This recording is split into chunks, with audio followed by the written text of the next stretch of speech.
लखा कहो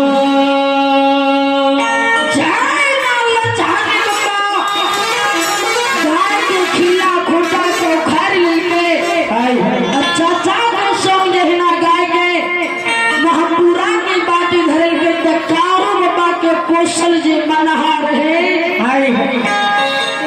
से आज के गाय के आगा से घेर लेके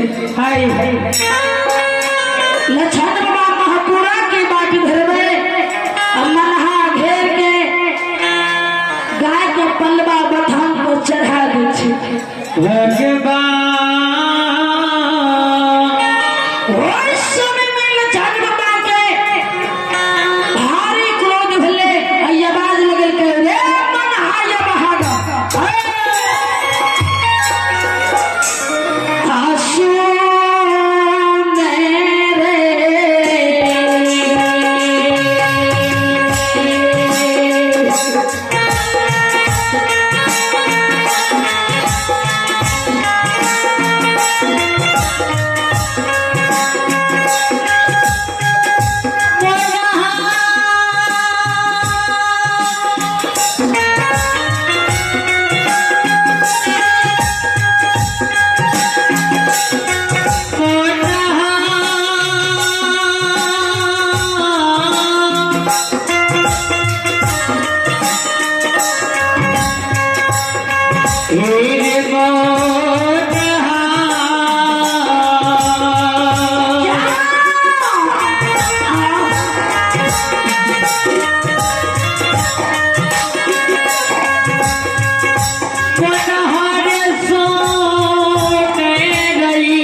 लछान बाज रहे छे ये भागा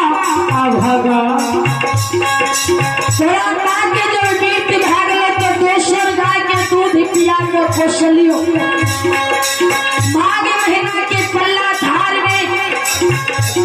आधा कमल और हाथ तोरा जगलियो पोसलियो हाय हाय दूध तुसी खिया के महा पोसलियो लेकिन आज तू रास्ता घेर रहली लछाने कि शब्द जहना दीना तता सुमत दीना तता आवाज लगी रे लछन बनाई बना नहीं मानतो से ने कचका करती चुन ले आया दादा जाके मनहा का छैन रहिया ही फलवा पर छोड़ दी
दिखाता दी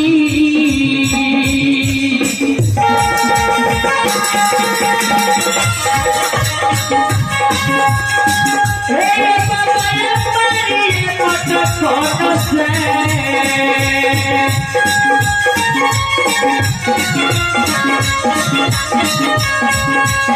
हे चंदन परिये पटकन से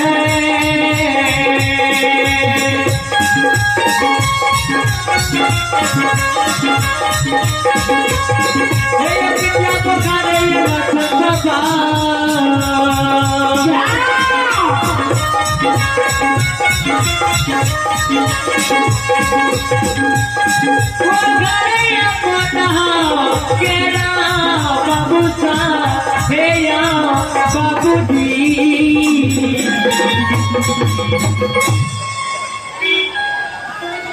जाहे ना मार के मन हाथ लक्षण बर्बाद के हाय हाय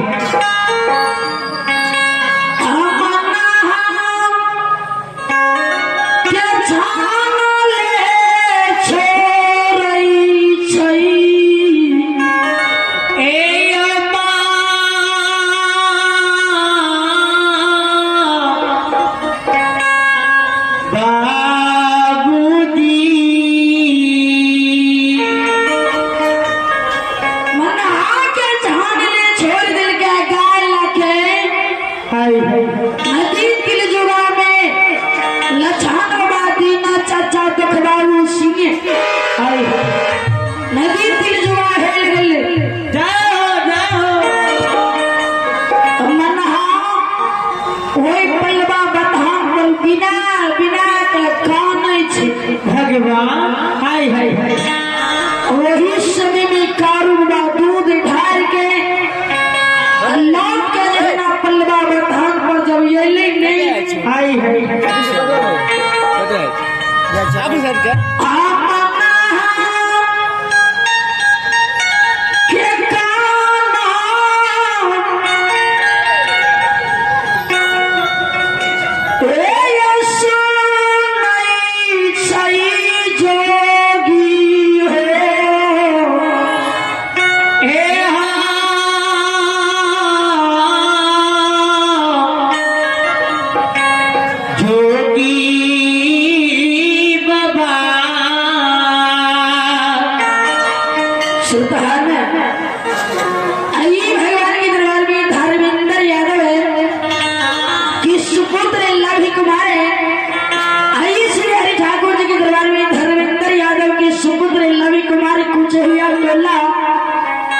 चंदौर के उसी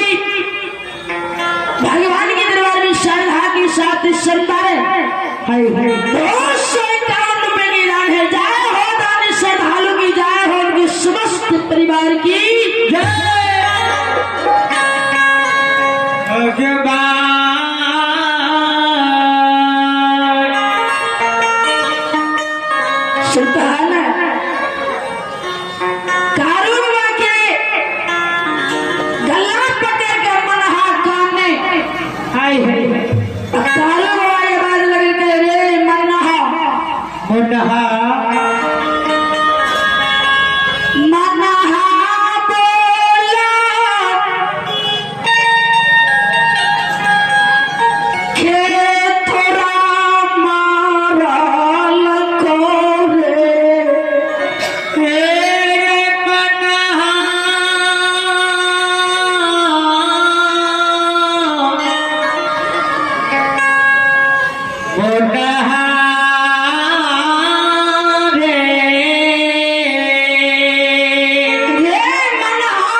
आइए भगवान के दरबार में रविंद्र बाबू की सुपुत्र ब्रजेश कुमार और आशीष कुमार की ओर से श्री हरि ठाकुर जी के दरबार में ₹51 की दान है। जय हो दानी श्रद्धालु की, जय हो उनके समस्त परिवार की जय। कालू बाबा के आंख से आंसू गिरने लगे रे मनहा बोल मुंडहा हाय हाय के तोरा यह के मार लगो आओ तेरा हम दुनिया संसार में नहीं छोड़ सके छी। मुंडहा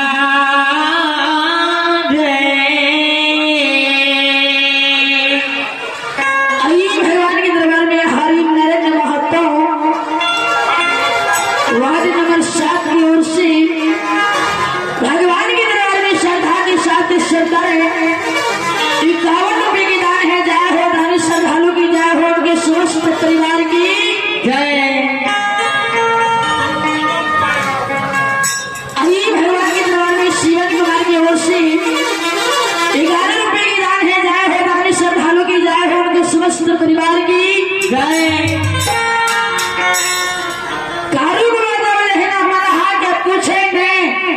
की